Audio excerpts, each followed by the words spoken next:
کعبہ شریف کی دیوار سے سرکار کو ٹیک لگا کے بیٹھا دیا. حضور کعبہ شریف کی دیوار سے ٹیک لگا کے بیٹھ گئے اور ابو طالب دعا میں مصروف ہو گئے. سب لوگ آمین کہہ رہے ہیں لیکن بارش نہیں ہو رہی ہے. بارش نہیں ہو رہی ہے.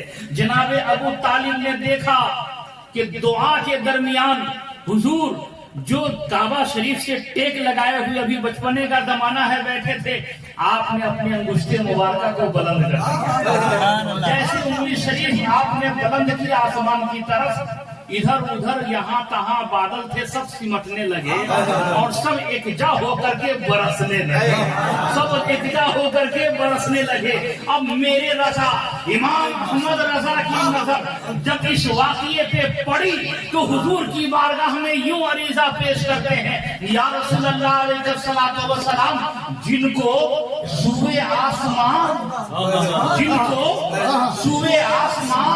لہرا کے جل تھل بھر دیے, جن کو سوئے آسمان لہرا کے جل تھل بھر دیے, صدقہ ان ہاتھوں کا پیارے ہم کو بھی درکار ہے. صدقہ ان ہاتھوں کا پیارے ہم کو بھی درکار ہے.